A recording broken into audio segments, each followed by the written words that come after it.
자, 그래서 이제 부처님 내가 꼭 뵈야겠다.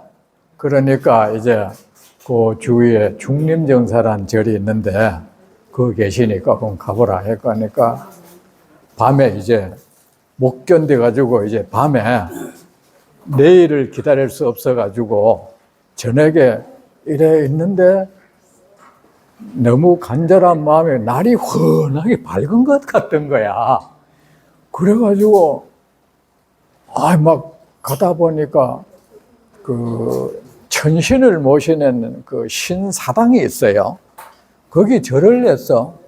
그런데 거기에 절을 하는 동안에 부처님 생각을 잠시 잊어버린 거잖아요.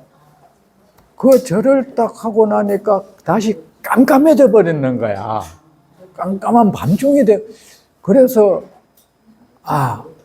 깜깜한 밤중이 막상 되니까 지금하고 말은 하지 말고 그 법회 때 말하면 안 돼요. 그래. 누가 또 재수 얘기하면 그럼 이름 불러버린다. 누구야? 법회 때는 말하면 안 돼. 여러분 학교 다닐 때도 그래 자꾸 얘기했지. 수업 시간에. 근데 이제 그 깜깜해져 버리니까 지금처럼 뭐 전기불이 있는 것도 아니고 얼마나 무섭겠어요. 저도 그 우리 동네 개미실은 우리 학교에서 제일 먼 곳이었어. 그럼 옛날에 주번 알아요? 주번? 주번을 하면 늦게 오잖아. 늦게 오면 깜깜한 거야. 그 십리길 불 하나 없잖아요. 옛날에는 불 없잖아. 그냥 깜깜한 거잖아. 그죠? 그 우리 안평 면소재지에 내 중학교 3학년 때 전기가 들어왔어. 그 초등학교 때는 그런 것도 없는 거야. 없고. 그런데 그러면 무서워. 혼자 그 깜깜한 산길을 혼자 오잖아요. 그만 아들끼리 하는 얘기가 있어요. 어디 누구 아버지 어제 술 먹고 오다 귀신 만났다는 얘기, 그런 얘기 다 떠오르는 거야. 떠오르고 특히 배달못이라는 못이 있어. 배달못이 왜 배달못이냐? 배달부가 빠져 죽었다고 배달못. 그 못 지나갈 땐 정말 무서워. 그만 숨도 안 쉬고 조마조마 가는 거야. 가는데 어느 한 구석 요래 돌아가는 데는 산지 무서워요. 무서우면 나는 어떻게 하느냐. 무서운 거기에 딱 앉아가지고 무서움이 없어지면 그때 다시 일어서서 와요. 그리고 더 무서우면은 그쪽으로 더 한번 들어가 봐. 그쪽에 뭐가 있나 싶어서. 그러면 그거 들어가 보고 또 무섭다 싶으면은 요래 나올라 하더라도 무섭다 싶으면 곧 또 앉아 있어. 뭐가 나한테 얕보고 따라올까 봐 그랬던 것 같아. 근데 제일 무서운 데는 마을 입구에 그거 행상을 말하는 상여집이 늘 마을 입구에 있어. 그거 지나올 때 제일 무서운 거야. 지나올 때 무서워가지고 한 번은 말이지 도저히 안 되겠어. 그 상여집으로 올라갔지. 올라가서 대문을 그 상여문을 꽝꽝 찼지. 차면서 시여 나하고 한판 붙자. 그래. 그런데 차고 나올라 하면 또 무서워. 다시 가가지고 또 차는 거야. 이제 오지도 못하면서 가만있어 이제. 그런데 한 번은 그러고 이제 내려오는데 마을 동네 누구 아버지가 어디 술 먹고 늦게 오나가 봐. 근데 내가 내려오는데 잠시 딱 서디 막 동네로 뛰더라고. 뛰는데 그 다음날 어떤 소문이 났나. 누가 아버지가 어제 오다 상여집에서 귀신 나오는 거 봤다. 그거 난 거야. 그 소문이 아들 사이에 막 이미 퍼졌어. 나는 들어요. 그때는 난 줄을 몰랐는데 나중에 보이고 난 거야. 있었는데 거의 무서우니까 말이지. 이제 다시 아이고 내일 가야겠다 싶어서 다시 이제 자기 대신 집으로 장자 집으로 갈락하니까 그때 마침 그의 친구가 죽어서 천신이 된 친구가 있어. 참 좋은 친구를 뒀다 그죠? 천신이 된 친구가 있었는데 그 친구가 하늘에서 말을 하는 거야. 보시오, 돌아가지 말라. 그대가 그 부처님을 뵙는 것은 세상 어떤 것보다도 큰 공덕이 있는 일이다. 그대가 설령 100대의 수레에 보배를 가득 채운다 해도 부처 또 100마리의 코끼리에 보배를 가득 싣는다 해도 온 세상에 가득 찬 보배를 그대를 갖는다 해도 부처님 뵙는 공덕에 비할 바가 아니네. 그대여 두려워하지 말고 앞으로 나가라 하는 거야. 그래 이제 이분이 그 천신이 그 길을 비춰주는 거야. 이게 뭐겠어요? 사람이요 정말로 좋은 일을 세상에 정말 유익한 훌륭한 일을 하는 데 있어서 하면은 반드시 길은 열리게 돼 있는 거예요. 누군가가 나를 돕습니다. 누군가가 내 길을 터줍니다. 반드시 나타납니다. 아셨죠? 그런 거 하면서 한탄하지 마세요. 저는 이런 법회를 하는데도 남들이 보면 답답해 했지만은 난 한 번도 걱정 안 했어. 내 하는 일이 세상에 유익한 일인데 이것이 안 될 리가 없는 거야. 부처님이 도울 거야. 난 그 생각밖에 안 하고 살았어요. 그래 하다 보니까 늘 예상치 못한 사람이 도와주더라는 거야. 근데 그 도와주는 사람은 희한하게 내가 예상했던 사람이 아니야. 내가 예상했던 사람은 안 도와줘요. 그래서 저는 누가 도울 거란 생각 안 해요. 자꾸 경험하다 보니 생각지도 못했던 분이 늘 불현듯이 나타나더라는 거야. 나타나가지고는 때로는 인연도 한번 맺어진 적도 없는 분, 이런 분이 나타났더라는 거죠. 그래서 어차피 이거는 내 복으로 하는 거 아니야. 이 부처님 일은 내 복으로 하는 거 아니니 그거 누가 도와주는 사람 없을까 걱정하고 전 그거 안 해요. 그래 이제 이분이 그래서 천신이 그렇게 길을 탁 비춰주니까 중림정사로 이래 가니까 마침 부처님도 이미 알고 계셨어. 이 한 장자가 나를 찾아온다는 걸 알고 있었어. 그래서 정사 밖에서 서성이고 계시니까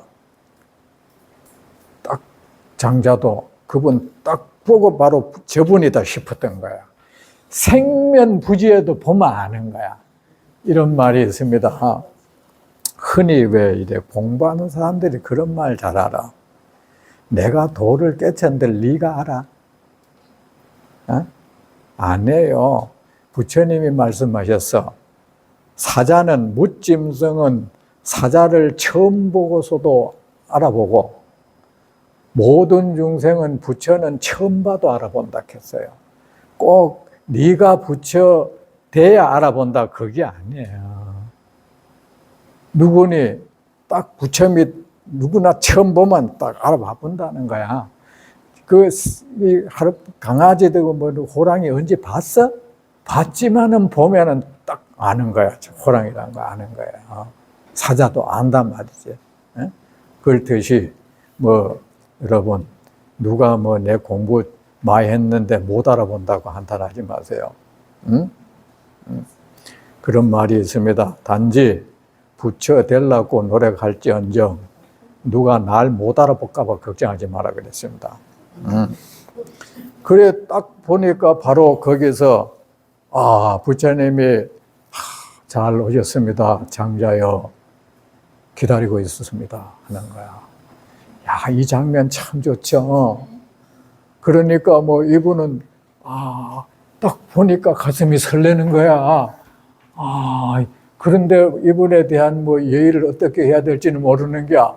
그러니까 부처님이십니까? 그러면서 내가 그대가 찾던 바로 그 열애입니다 하는 거야. 그렇습니까? 아마 제가 부처님 일단 제가 앉겠습니다. 한 부처님 앞에 앉았어. 앉으니까 천신이 이제 딱 인간의 몸으로 하여서 그에게 부처님을 3바퀴를 오른쪽으로 돌고 난 뒤에 부처님 앞에 절을 하고 앉는 거야. 그러면서 보시오. 세존을 뵙게 되면 이렇게 3바퀴를 돌고 예배하고 앉아야 한다네. 그런가? 참 좋은 친구였어. 그 친구가 그렇게 안내해 준 거야. 그래서 이제 그분 그때서 부처님 제가 몰랐습니다. 기분 나빠하지 마세요. 그리고 다시 3바퀴 돌고 이제 그 일에 절하고 이래 앉아 있으니까 그때서 이제 부처님이 이제 그를 위해서 법문을 내줘요. 법문을 다 듣고 나니까 부처님, 이 말씀을 제 혼자 듣기는 너무 아깝습니다. 제가 살고 있는 코살라국, 거기에 비록 나라는 강대하고 부유하나 이런 진리의 말씀을 듣고 살지는 못합니다. 부처님 같이 이런 진리의 말씀을 들려주는 이가 없습니다. 제가 원하건대 부처님, 우리 코살라국에 오셔서도 그들을 위해서 이런 좋은 말씀을 들려줄 수 없습니까? 하니까 거기에는 내가 듣기로 외도들의 세상이라는데 하니까 아닙니다. 그렇다 해도 부처님이 오시면 그 모든 외도들은 다 조복될 것입니다. 모든 사람들은 부처님을 믿게 될 것입니다. 그런데 저는 부처님이 거기 오셔서 거기 머물러 계셨으면 정말 좋겠습니다.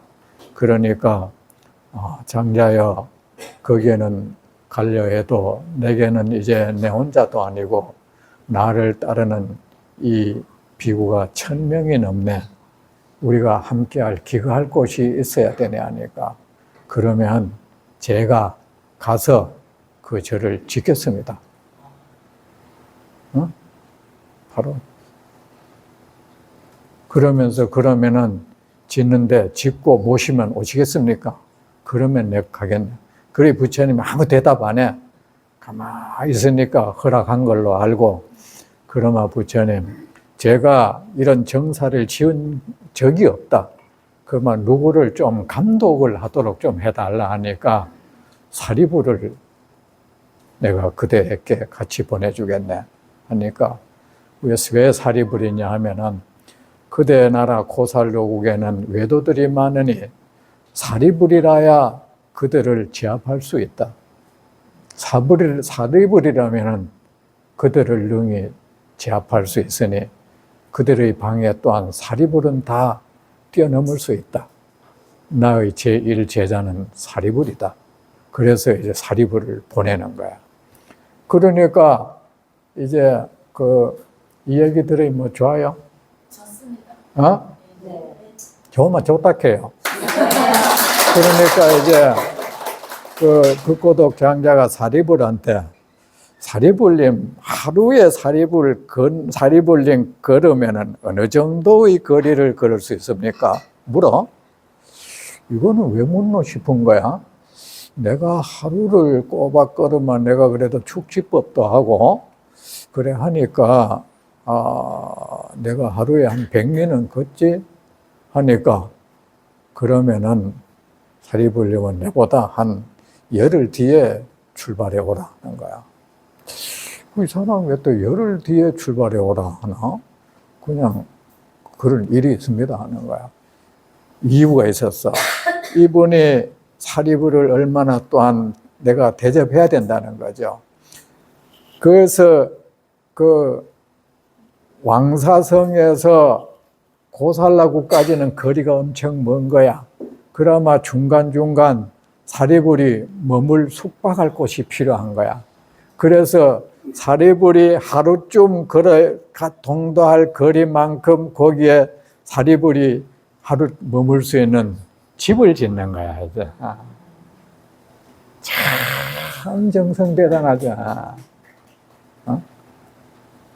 그래서 해서 이제 당도를 하고는 이제 사리불의 그 가서 이제 사리불하고 같이 다니는 거야. 다니면서 이제 자, 적당한 장소. 첫째는 너무 도심지 시끄러워서도 안 되겠고 너무 멀리 떨어져 있어도 안 되겠다. 왜냐하면은 사람들이 첫째 자주 부처님을 찾아뵐 수 있는 거리여야 한다. 원래 첩ገብ산중이 절장소가 아닙니다. 중생들이 부처님을 언제든지 뵐 수 있으면 뵙고 싶으면 뵐 수 있는 그 거리를 생각한 거야. 그리고 또 부처님은 걸식을 나와야 되니까 너무 먼 거리에 있으면 걸식 왔다 갔다 하는데 너무 힘들어. 그래 그 적당한 거리를 찾아서 이제 그 사위성 있잖아요. 그 성 그 근처에 어디에 이제 적당한 장소를 찾아보니까 좋은 거야. 보니까 숲이 아주 아름답게 잘 조성돼 있어요. 그래가지고 여기가 냇물도 요래 흐르고 너무 좋은 거야. 그래서 여기에 짓다. 그러면 여기를 이 땅 주인을 찾아야겠다 싶어서 주인이 찾아내는 게 누구냐? 그 나라 그 국왕인 바사이 왕의 아들 기타태자가 그 땅의 주인인 거야. 그래서 그 주인을 찾아가서 태자님 저 땅을 나에게 파십시오. 그러니까 그 태자가 뭐가 아쉬운 게 있어서 그런 걸 팔겠어요? 그 장자님 저는요 그 땅 팔 마음 없습니다. 저는 돈이 필요한 것도 아니고 그 땅은 내가 별장으로서 내가 늘 가서 나의 휴양지다. 팔지 않는다 하니까 그러지 말고 나는 그것을 꼭 사야겠다. 나는 꼭 사야겠습니다. 하니까 포기시키려고 과도한 요금을 말하면 포기할 것 같아서 그렇다면 좋다. 그러면은 거기에 빈틈없이 황금을 깔아라. 그러면 내가 당신에게 그 땅을 팔겠다 하니까 그래 하겠다. 근데 그 기타태자도 이분이 엄청 부자란 걸 알거든요. 하겠다 하니까 뜨끔한 거야. 그래, 농담으로 했다 카는 농담으로. 그러니까 그 장자가 태자님이 장차 왕위에 올라서 만 백성을 그 왕이 되실 분이 그렇게 농을 하셔야 되겠습니까?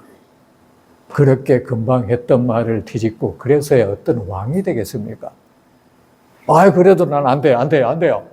결국은 재판까지 갔어. 요새 같으면 이제 기타 태자가 이게 녹음된 것도 없으니까 서약도 없으니까. 그런데 또 기타 태자도 참 정직하지. 재판관한테 가서 그런 얘기한 적 있어. 얘기한 적 있다고. 그러니까 재판관이 그 장차 국왕의 위에 오를 분이 그런 거짓말을 해서는 안 된다. 한번 뱉은 말은 지켜야 됩니다. 하면서 이제 수달 장자 손을 원고 승소를 한 거지. 어차피 그래 이제 거기에 절을 짓기 시작하는 거야.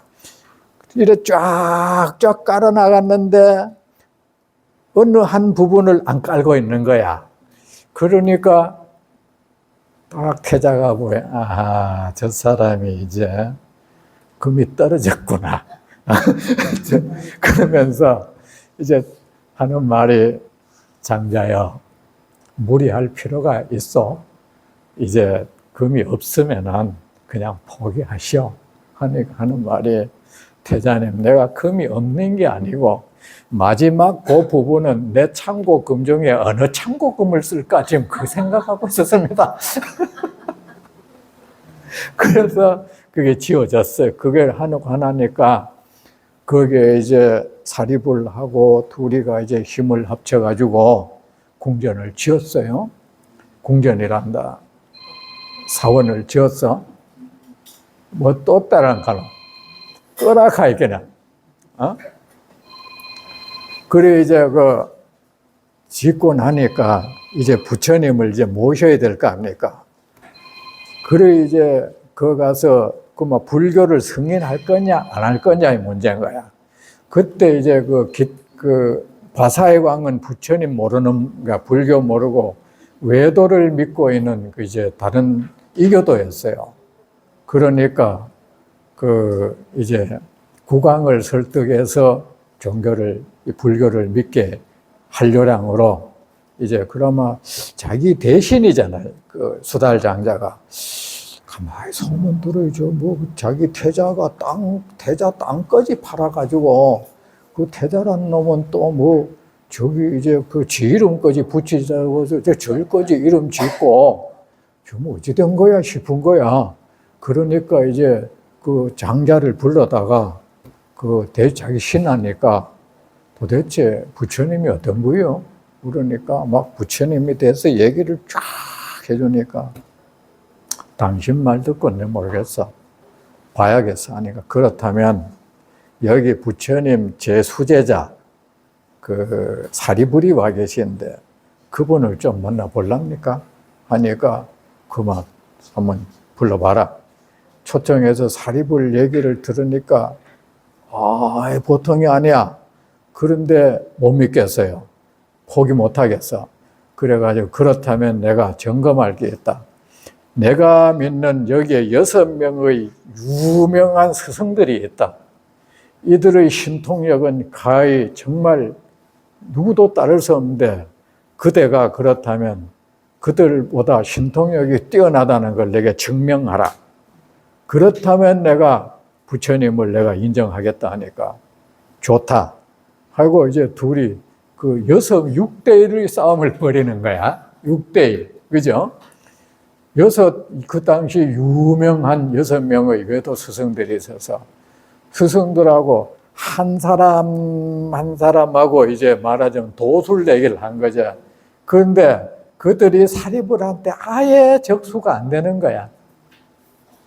그 대단한 사람들이. 그래, 바사의 왕도 그들 이상은 없을 줄 알았는데 사리불한테 뭐 삐까삐까한 정도도 아니고 아예 게임이 안 되는 거야. 그러니까 그렇다면은 저 사람이 저 정도면 부처님은 뭐 얼마나 대단할까 싶어요. 그래서 이제 그 사리불한테 물었는 거야. 그대의 그 신통력이 그러할 정도면은 그대의 스승되는 그 부처님은 어느 정도요? 하니까 부처님은요, 하고 비유하자면 겐지제강에 있는 그 수많은 모래가 있다 하면은 나는 그 수많은 모래 가운데 항하사분의 1도전은 안 됩니다. 부처님한테는 비교하면 안 됩니다. 그래요? 이제 그렇다면 이제 부처님을 좀 모셔보자.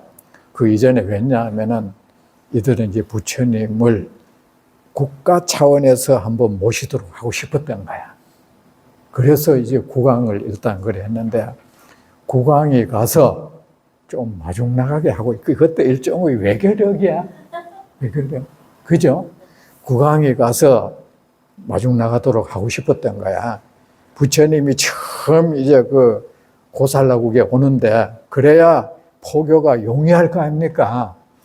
그래서 이제 또 부처님을 이제 모시고 쫙 그 비구들 이끌고 오니까 그래도 그 이제 고가왕 그 바사의 왕은 사람은 자존심 꺾기는 쉽지 않잖아요.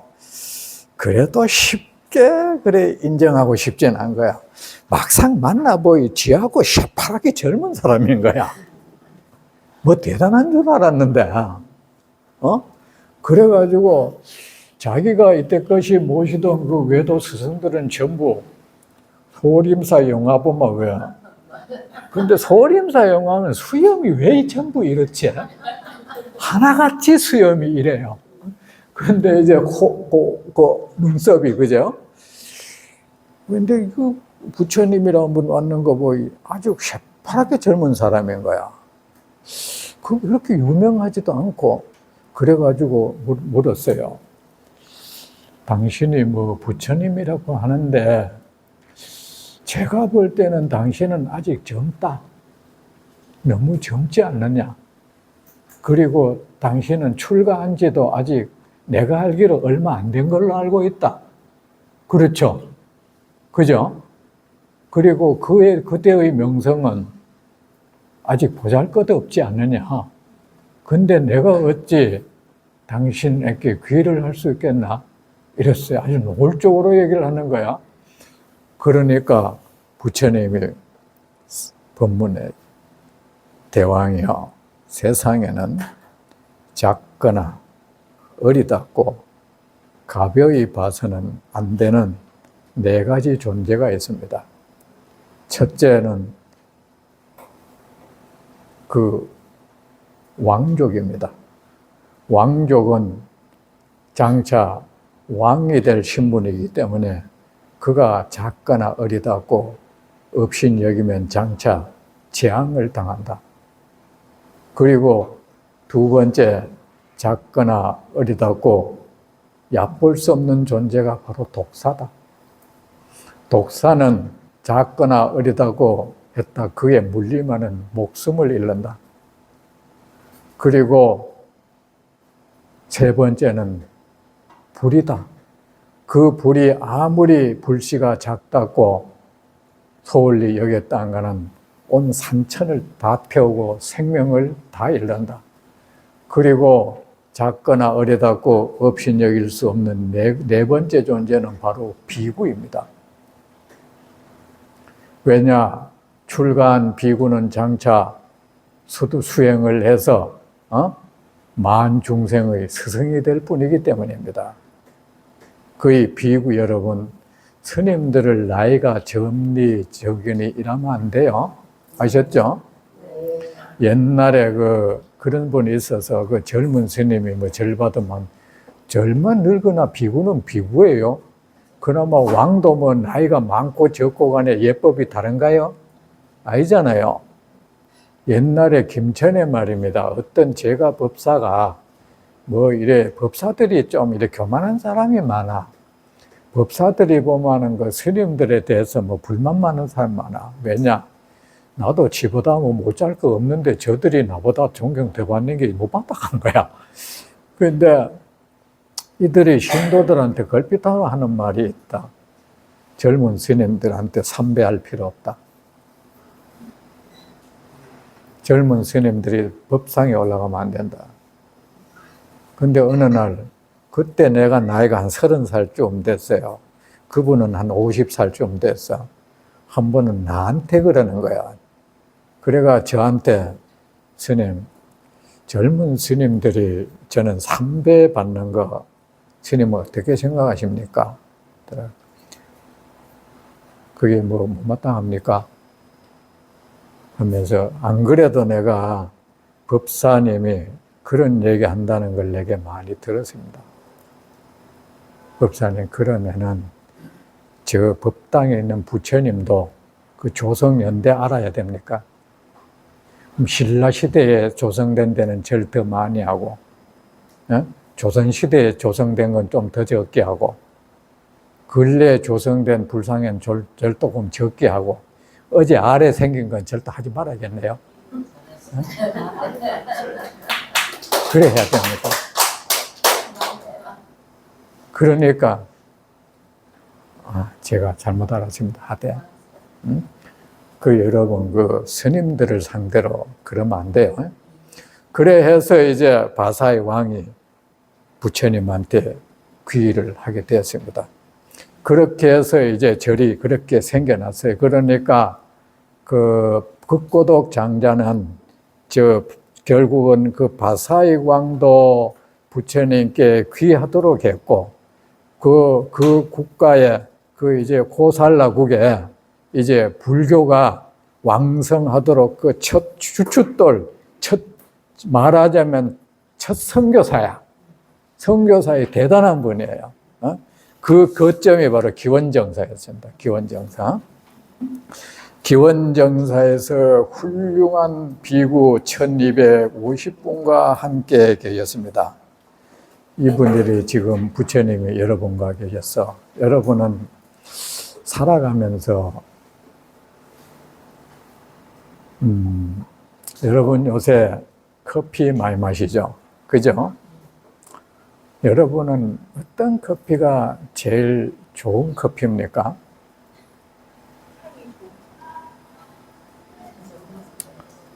여러분 요새 맛있는 좋은 음식을 잘 찾아다니죠? 어떤 음식이 제일 좋은 음식입니까? 차를 많이 마시죠? 어떤 차가 제일 좋은 차입니까? 저는 그래 생각합니다. 좋은 사람과 마시는 차가 제일 좋은 차이고, 좋은 사람과 마시는 커피가 좋은 커피이고, 좋은 사람과 같이 먹는 음식이 좋은 음식이고, 좋은 사람과 함께 있는 그곳이 세상에서 가장 좋은 곳이라고 저는 생각합니다.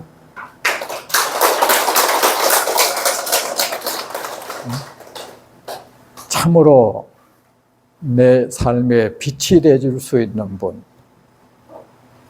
내가 어떤 모습을 띠거더라도 나를 안아줄 수 있는 분,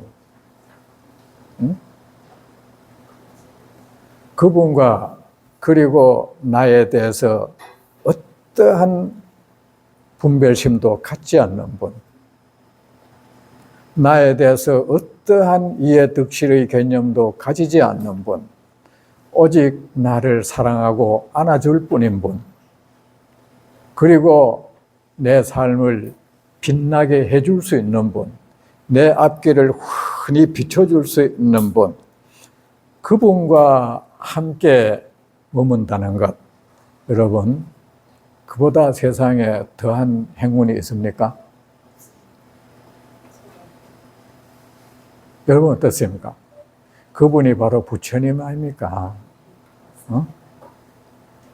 여러분, 그런 분과 여러분은 함께 머물기를 한번 늘 발언해 보세요. 저는 부처님께 이런 발언을 했습니다. 세존이시여, 저에게는 아무런 이제 욕망도 바라는 것도 없습니다. 이렇게 세존께 예배하고 공양하고 세존과 세존이 계신 이곳에서 살 수 있다는 것, 이것으로 저는 만족합니다. 제가 무엇을 더 바라겠습니까?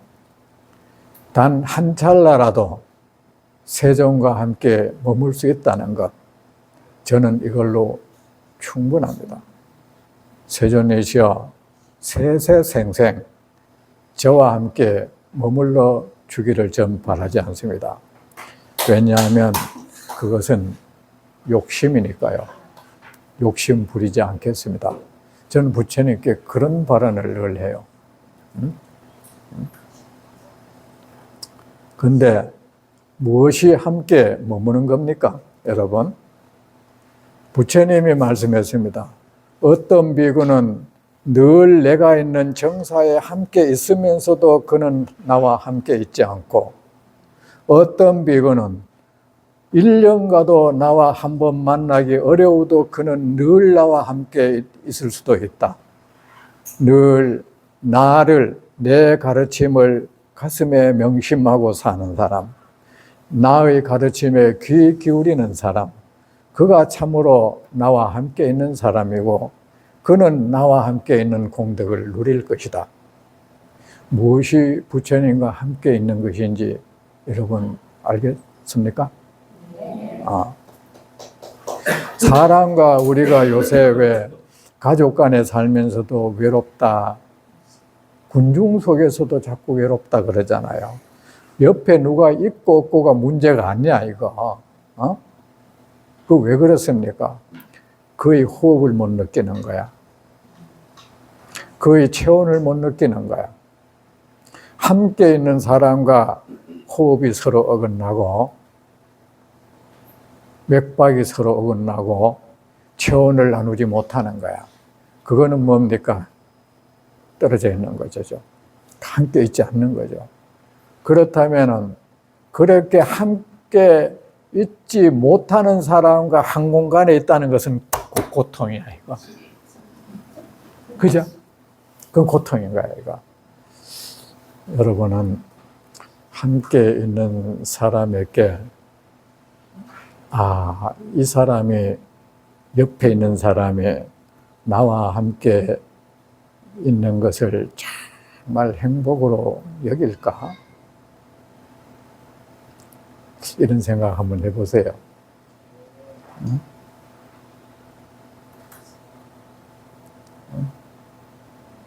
나는 내 공간에 함께 있는 사람에게 그들의 음성을 내가 잘 듣고 있으며 그 음성에 나는 잘 화답하고 있는가?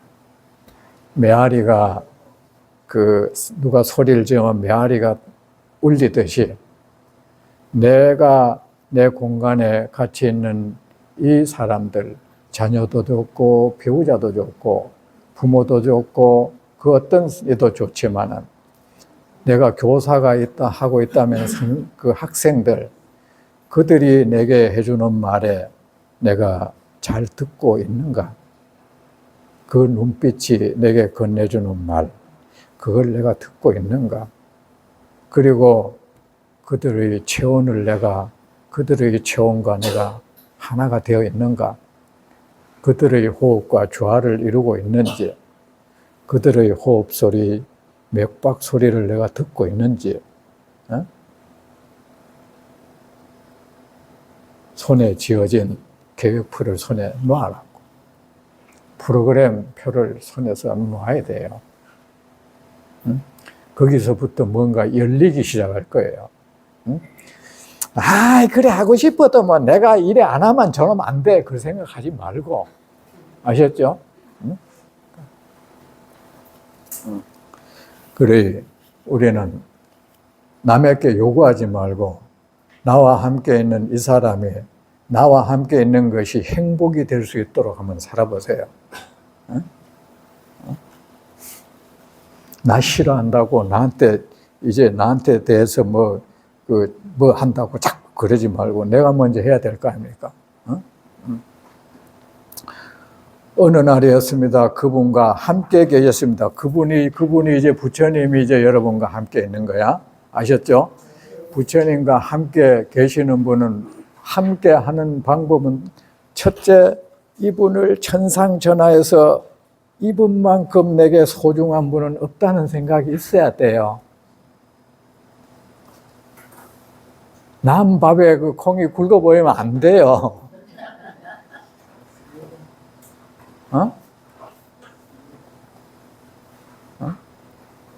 여러분은 진짜 내 옆에 있는 분이 세상 어떤 뭐래도 나는 이 사람이 세상에서 내가 가장 소중해.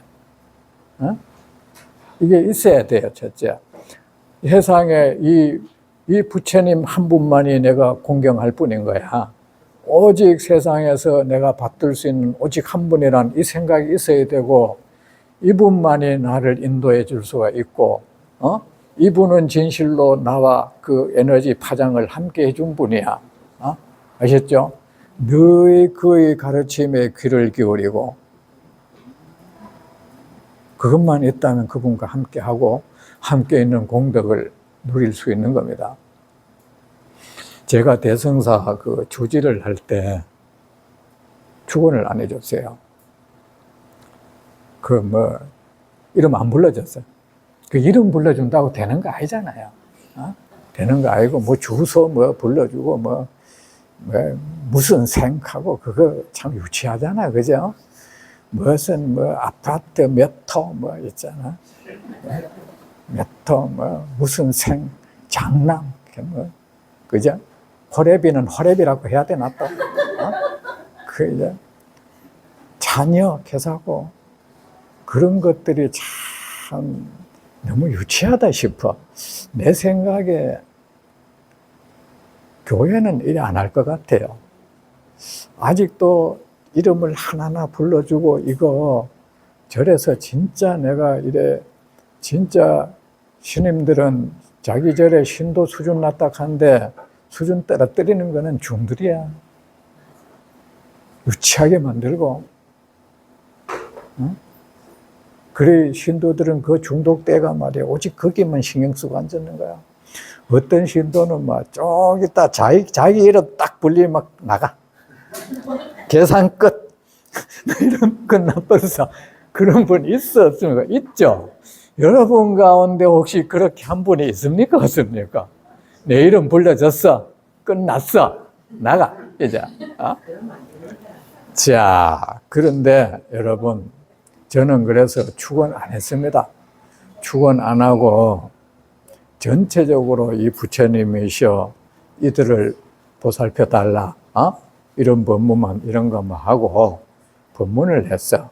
그럴 이유가 뭐냐 하면 여러분 그 공덕이라는 것은 말입니다. 여러분이 부처님이 이미 길을 제시했습니다. 아셨죠? 그게 공덕의 길이에요. 그런데 그거는 뭡니까? 우리가 부처님 말씀을 제대로 잘 받아들이고 그것을 잘 믿고 그렇게 행했을 때 보정되는 거지. 말 그 다란히 쭉쭉 외우고 앉았다고 그런 생각하지 마세요. 적어도 성인들은 세상의 모든 성인들은 중생을 속이지 않아요. 진짜 합리적이에요.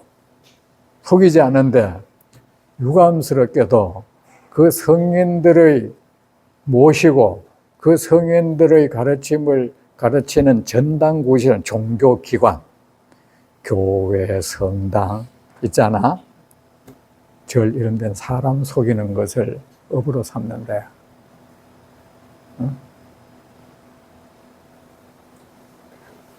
어쩌면 우리는 속으로 가누고 있을지도 몰라.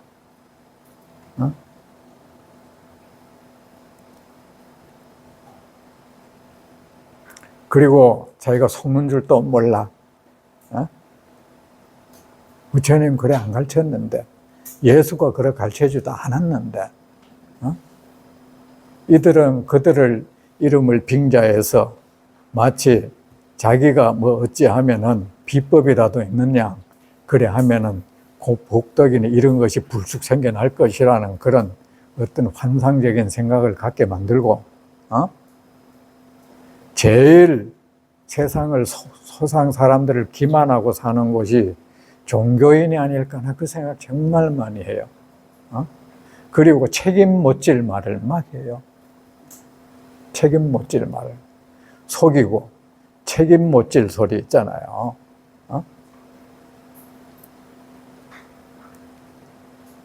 그런데 사람들은 이상하게 잘 모여들어. 그 책임 못 질 말에 자기 속이는 말에 무엇이 그들로 하여금 거기에 가서 거기에 또 빠져들게 할까? 거기에는 뭐가 있습니까? 뭔가가 이래 두려움이 있고 있잖아요. 뭔가가 훌떡하게 해서 나를 어떻게 해주기를 바라는 거 이런 거 있잖아. 일확천금의 이런 의식이 있어요. 있고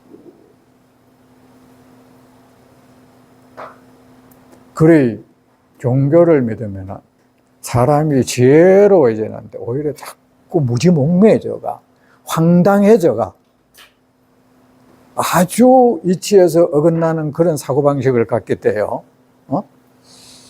그게 불교가 부처님이 그렇게 가르치지 않았고 예수가 그렇게 가르치지 않았는데 말이야. 그러면 거기에 그 폐를 안 입으려면 멀쩡한 사람도 거기에 딱 가면은 사람이 그때부터는 무지해져 가. 이치에 당치 않는 이 사고방식을 갖게 돼. 그때부터는. 자기가 쏘갔다는 것도 몰라. 사실은 휘둘리는 거야, 거기에. 그러면은 그런 폐를 죽을 때까지도 모르고 있는 거야, 이거. 응? 그래 안 되려면 어떻게 해야 되겠습니까? 원래의 이 진실한 말씀, 부처님의 말씀에 귀를 기울여야 돼요. 아셨죠? 네. 지금부터 명심하세요. 그 어떤 놈도 말이야. 어떤 인간도, 그가 중이든 속인이든 어떤 인간도 부처님의 말씀을 들을 필요가 없다는 동 있잖아요. 부처님 말 안 들어도 된다는 동 하는 인간은 그 외도야. 그래 놓고는 보잘것없는 자기 생각을 그 사람에게 주입하려고 덤비더라. 잡숴보고 생긴 지식 이런 거 있잖아요. 잡동사니 책 보고 생긴 지식들. 몇 푼어치 안 되는 자기 견해, 자기 신념 같은 거, 그거를 그 사람에게 주입해야 돼. 그러면은 우리는 부처님 말씀 듣는 데서 시작되는 거야. 아셨죠? 네. 들어야 뭔가를 제대로 알게 되고, 이 말씀을 들으면 여러분은 세상을 보는 눈이 저절로 생겨나요. 저절로 생겨나고 어떤 것이 공덕이 있는 길인지 공덕이 안 되는 길인지 저절로 알게 되어져요. 아시겠습니까? 네. 제 말을 믿습니까? 믿습니다. 제 말이 맞냐? 거짓말이고 사람들을 그 잘못된 길로 호도하는 그런 말을 구업이 된다면 나는 세세생생 부처님을 만나지 못할 것이고 저 무간지옥을 떨어져서 헤어나지 못할 것이고 이런 말을 막 짓거린 죄로 이 발설지옥에서 벗어나지 못할 것이에요. 그리고 설사 어쩌다 인간의 몸으로 태어난다 해도 혀가 없는 인간이 돼서 세상에 태어날 것이지. 벙어리가 될 것이지.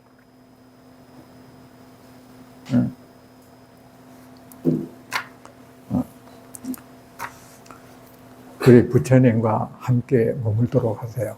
아셨죠? 함께 부처님이 끄는 그 수레에서 뛰어내리지만 않으면 돼요. 괜히 뛰어내리지 마. 또 어린 아이들이 공원에 복잡한 데 가서 엄마 손 안 놓으면 되잖아. 근데 구태여 엄마 손 놓고 어디 가가지고 길을 잃어. 길을 잃어가요. 누구한테 유괴당해. 그래 어디 가서 앵앵 울고 앉았어. 미아가 되는 거. 그런데 그게 어린 나만 그렇겠습니까? 불자들도 그래. 부처님의 끄는 그 수레가 있어. 그거 타마될 텐데 뛰어내려고 어디에 가니 어떤지 압니까? 전혀 부처님도 지가 부처님 품 벗어났어. 어린 아가 저 엄마 없는 데 와서 엄마 이러듯이 불자들이 말이야. 거 가서 막 석가모니불 하고 앉았어. 거 가서 거 가서 관세음보살 목마 소리 지르고 앉았어. 그러면 지 환상 속에 부처님이 거의 감동해가지고 자기 올 것이라는 황당스러운 생각도 하고 있어요. 감동을 해가지고. 참 옛날에 조선시 중기에 강추금이라고 하는 유명한 제가 거사가 있었어요. 추금거사라고 있었는데 이 거사가 한 번은 참 공부해가 그 도가 스님들보다 위에 갔어요. 한 번은 금강산에 갔어. 금강산에 유점사에 떡 가니까 어떤 스님이 북을 치고 뭐를 뚱뚱 치면서 나무아미 탑을 하는 거야. 그러니까 이 추금거사가 하는 말이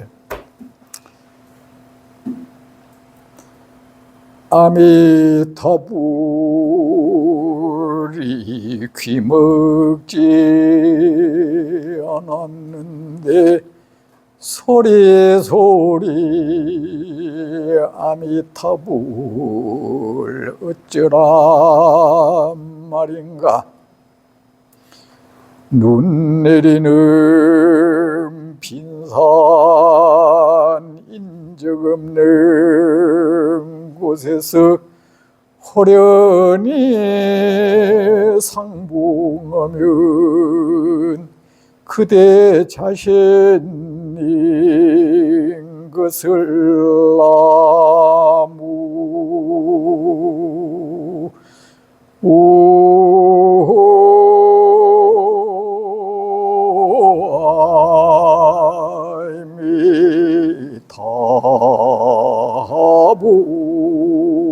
아미타불.